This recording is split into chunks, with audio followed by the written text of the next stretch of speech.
Assalamualaikum warahmatullahi wabarakatuh.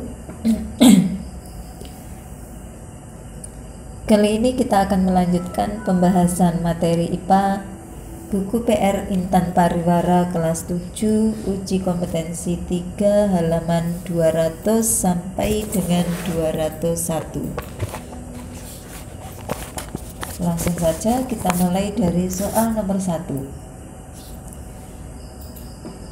Manusia memerlukan energi agar dapat melakukan aktivitas. Energi tersebut diperoleh dari berbagai jenis makanan yang berfungsi sebagai sumber energi. Pernyataan berikut yang benar mengenai sumber energi bagi tubuh adalah, ini jawabannya yang C. Lemak dijadikan sebagai penghasil energi paling banyak di antara zat gizi lainnya.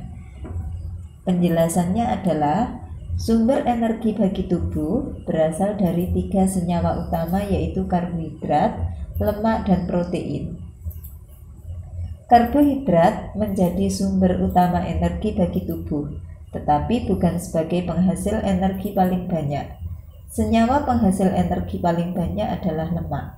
Hal tersebut dikarenakan setiap 1 gram lemak mampu menghasilkan energi sebanyak sekitar 9 kalori, sedangkan setiap gram karbohidrat dan protein hanya menghasilkan sekitar 4 kalori.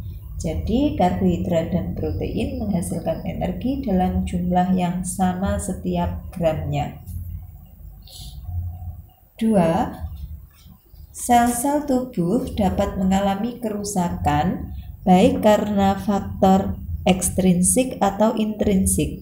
Oleh karena itu, untuk memperbaiki dan mengganti sel-sel yang rusak, seseorang harus mengkonsumsi makanan yang mengandung protein. Penjelasannya adalah, senyawa yang berfungsi untuk memperbaiki dan mengganti sel-sel yang rusak adalah protein. Protein merupakan senyawa organik penyusun sel-sel tubuh. Protein disusun oleh 20 asam amino yang tidak semua dapat disintesis dalam tubuh manusia.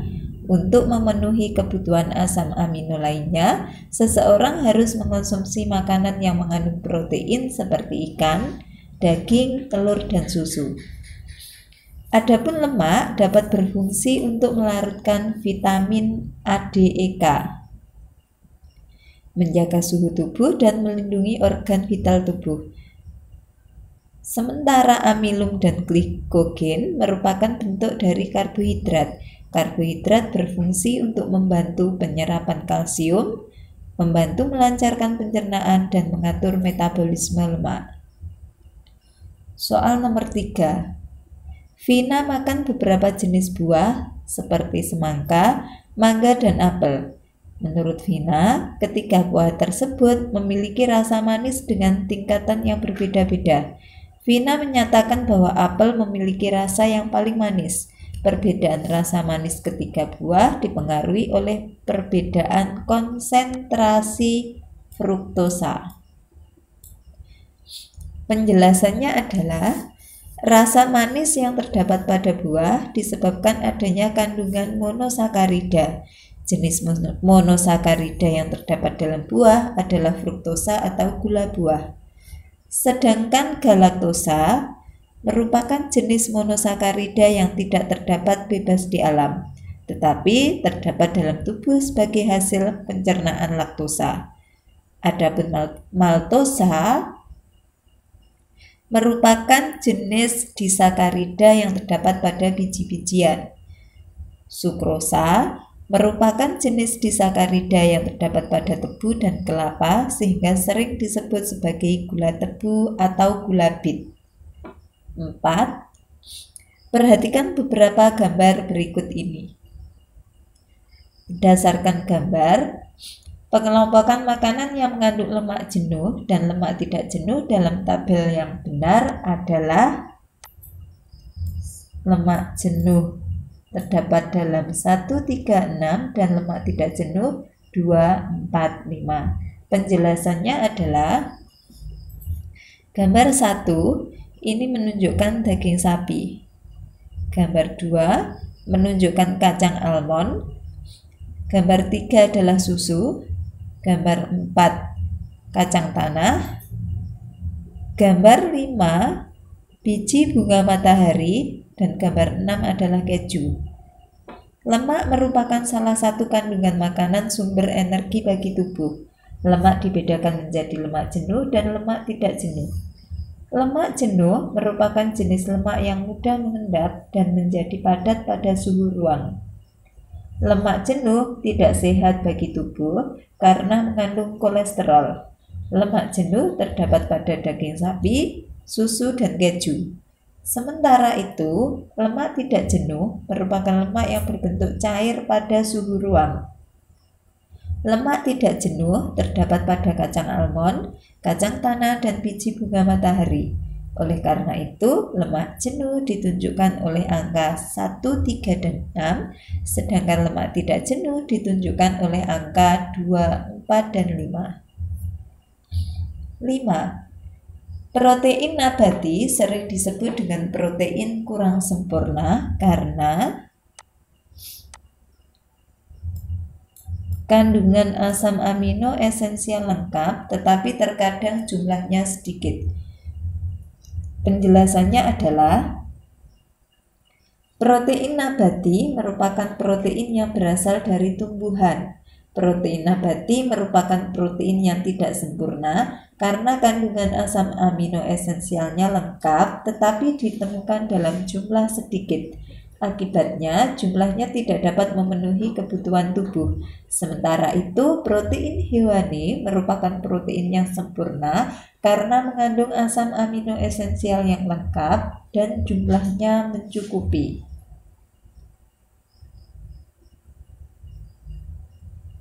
6.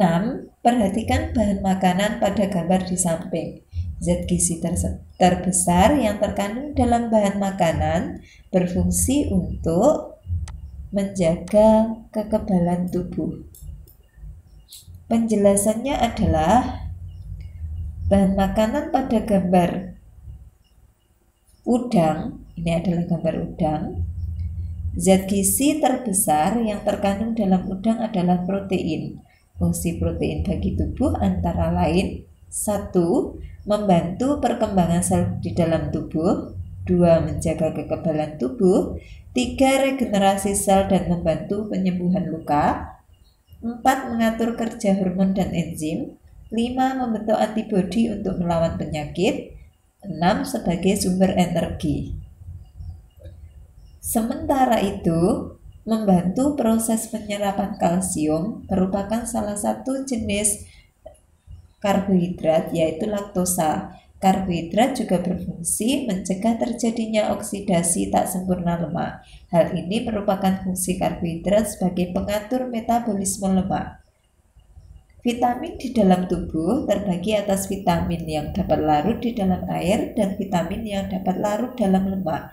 Oleh karena itu, zat yang berperan dalam proses melarutkan vitamin adalah lemak.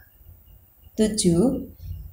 Umbi, beras, dan kentang merupakan zat gizi yang berperan mencegah timbulnya asidosis. Hal ini karena zat gizi tersebut dapat mencegah reaksi oksidasi lemak yang tidak sempurna. Penjelasannya adalah umbi, beras, dan kentang merupakan karbohidrat.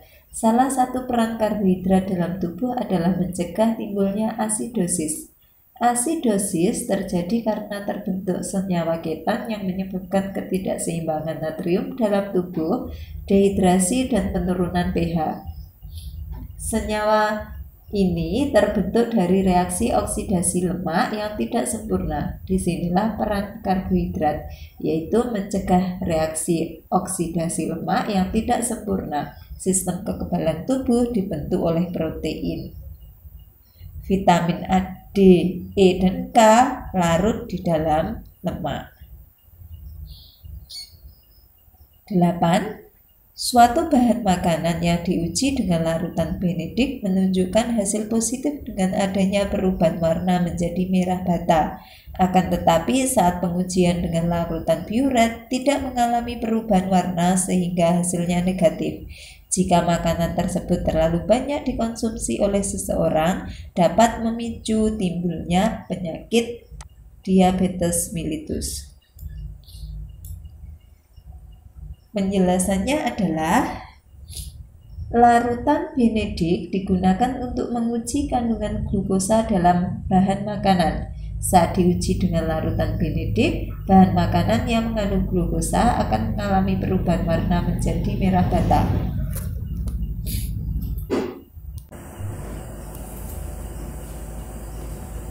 Adapun larutan Biuret digunakan untuk menguji adanya protein dalam bahan makanan. Saat diuji dengan larutan Biuret, bahan makanan yang mengandung protein akan mengalami perubahan warna menjadi ungu. Oleh karena itu, bahan makanan tersebut mengandung glukosa, tetapi tidak mengandung protein. Jika bahan makanan yang mengandung glukosa terlalu banyak dikonsumsi oleh seseorang, dapat mengakibatkan penyakit diabetes mellitus. Diabetes mellitus adalah penyakit gangguan metabolik yang terjadi secara kronis atau menahun karena tubuh tidak mempunyai hormon insulin yang cukup akibat gangguan pada sekresi insulin. Hormon insulin yang tidak bekerja sebagaimana mestinya, atau keduanya. Hormon insulin adalah hormon yang mengatur kadar gula dalam tubuh. Akibatnya, kadar gula penderita penyakit diabetes mellitus sangat tinggi. Adapun penyakit kwashiorkor disebabkan oleh kekurangan protein, sementara penyakit gagal ginjal dapat disebabkan oleh kelebihan konsumsi protein yang dapat memberatkan kerja ginjal. Osteoporosis adalah penyakit yang disebabkan karena adanya defisiensi kalsium akibat kelebihan dalam konsumsi protein. Kita lanjutkan ke soal nomor 9.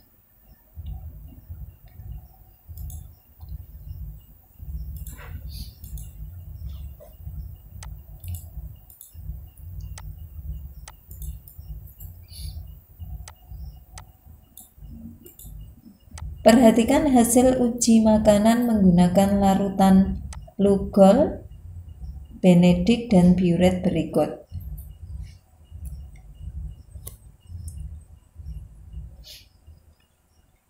Berdasarkan hasil uji makanan tersebut, bahan makanan yang merupakan sumber protein ditunjukkan oleh huruf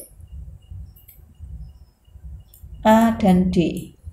Penjelasannya adalah larutan Lugol digunakan untuk menguji bahan makanan yang mengandung amilum. Bahan makanan yang mengandung amilum apabila diuji menggunakan larutan Lugol akan berubah warna menjadi biru kehitaman. Larutan Benedict digunakan untuk menguji kandungan glukosa dalam bahan makanan. Makanan yang mengandung glukosa apabila diuji dengan larutan Benedict akan menghasilkan warna merah bata. Adapun larutan Biuret digunakan untuk menguji kandungan protein dalam bahan makanan. Makanan yang mengandung protein apabila diuji dengan menggunakan larutan Biuret akan berubah warna menjadi ungu. Berdasarkan hasil uji makanan tersebut, bahan makanan yang mengandung protein adalah A dan D.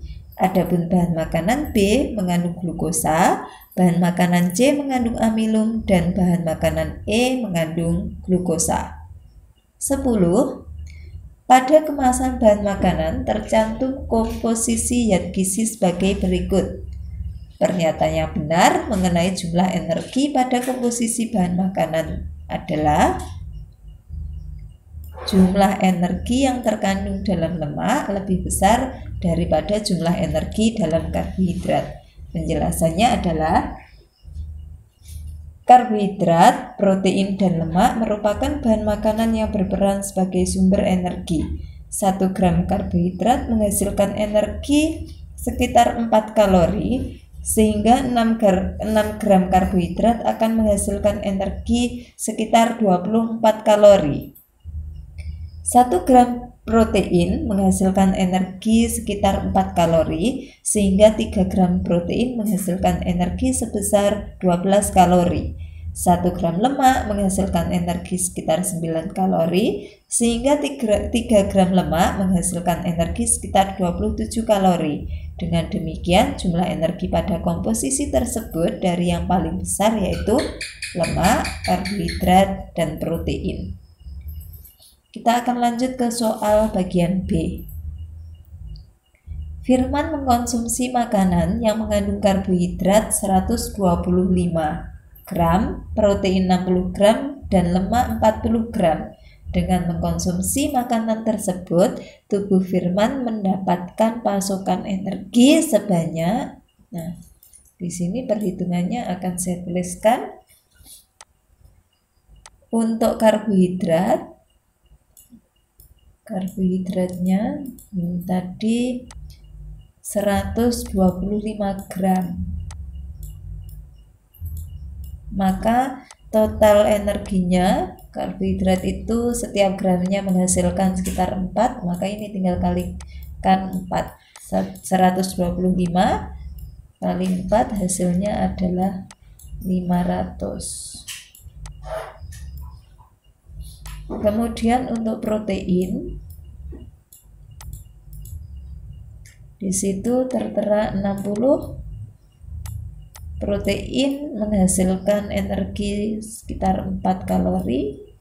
Kita kalikan 4 sehingga ini adalah 240.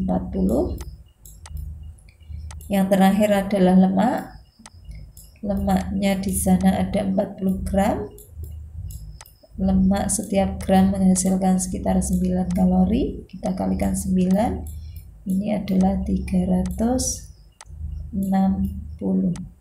Jika sudah, kita jumlahkan semuanya. Ini 10, di sini 1, 5, berarti ini 11. Nah, 1100 kalori. Jadi untuk soal nomor 1 jawabannya adalah 1100 kalori. Soal nomor 2, karbohidrat tidak dapat secara langsung diserap oleh tubuh. Oleh karena itu perlu diubah terlebih dahulu dalam bentuk monosakarida. 3. Ikan salmon dikenal sebagai makanan yang mengandung triptofan. Triptofan termasuk dalam jenis asam amino esensial. 4. Linda menguji suatu bahan makanan dengan cara mengoleskannya di kertas buram. Setelah didiamkan beberapa saat, terdapat noda transparan di kertas buram. Peristiwa tersebut menunjukkan bahwa bahan makanan yang diuji Linda mengandung lemak. Susu merupakan salah satu makanan yang mengandung karbohidrat dalam bentuk disakarida. 2 molekul monosakarida yang menyusun susu adalah glukosa dan galaktosa.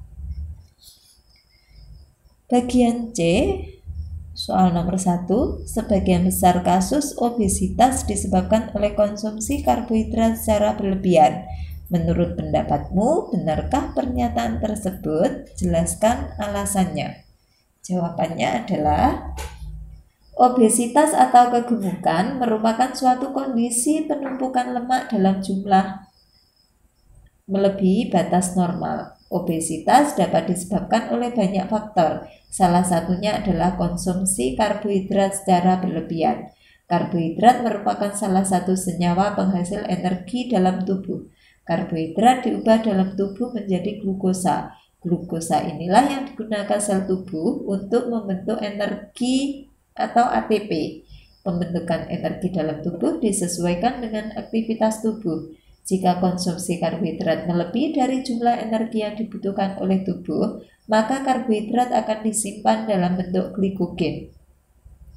Jika kondisi ini terjadi secara terus-menerus, glikogen akan disimpan dalam bentuk lemak. Timbunan lemak yang banyak dalam tubuh menyebabkan terjadinya obesitas. Jadi benar bahwa obesitas dapat disebabkan oleh konsumsi karbohidrat secara berlebihan. 2. Perhatikan tabel uji bahan makanan. Berdasarkan data hasil uji makanan, bahan makanan yang akan menghasilkan energi paling besar jika terdapat dalam satuan berat yang sama adalah, untuk bahan makanan A diuji menggunakan biuret menghasilkan warna biru muda, menggunakan Vehling merah bata dan kertas buram tidak transparan. Perlu diketahui bahwa uji biuret digunakan untuk menguji bahan makanan yang mengandung protein. Apabila hasil ujinya positif, maka akan menunjukkan perubahan warna menjadi ungu. Berarti dari A, B, C, ini yang mengandung protein adalah yang C. Jadi ini untuk menguji protein. Kemudian larutan Vehling AB ini digunakan untuk menguji bahan makanan yang mengandung glukosa. Perlu diketahui bahwa glukosa adalah termasuk ke dalam karbohidrat. Jika positif, maka akan terjadi perubahan warna menjadi merah bata. Jadi ini yang positif. Kemudian kertas buram digunakan untuk menguji kandungan lemak. Jika positif, maka akan menghasilkan perubahan berupa transparan.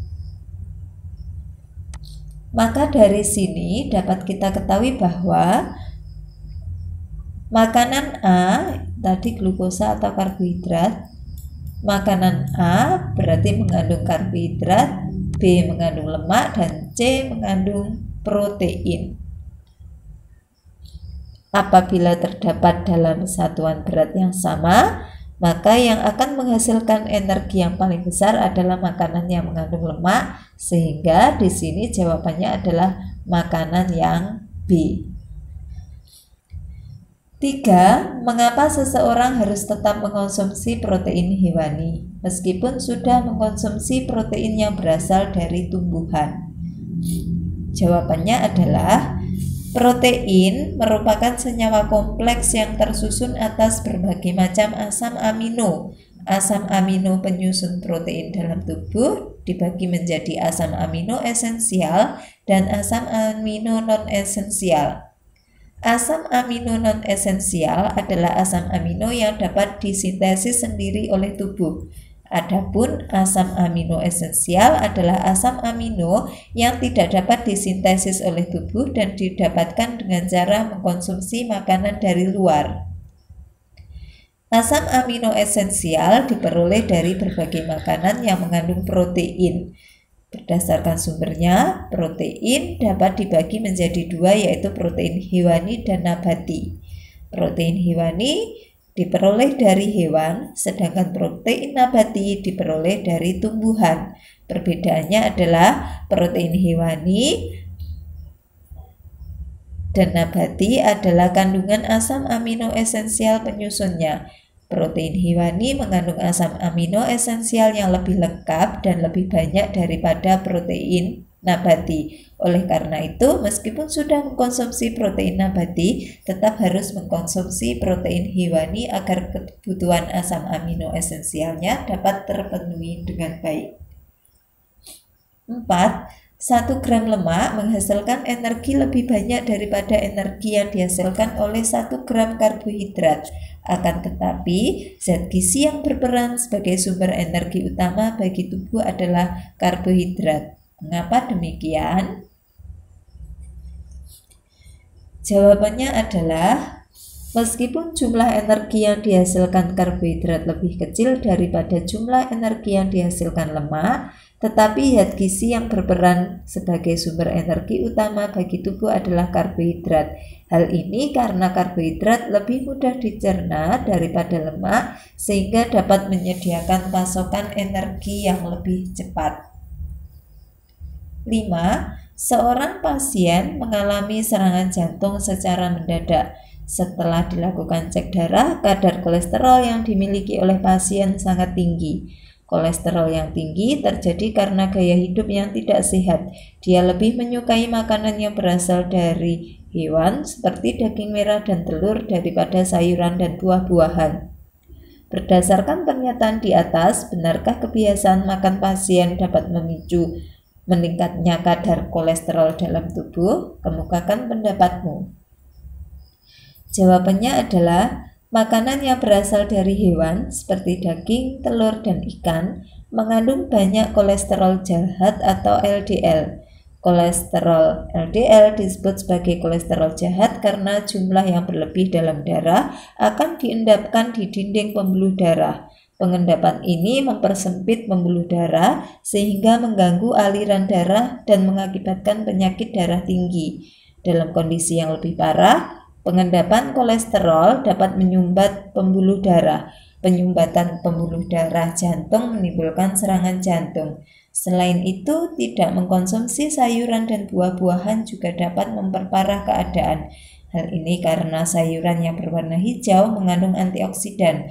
Antioksidan mampu mengikat asam empedu yang terbuat dari kolesterol sehingga mencegah terakumulasinya kolesterol dalam darah.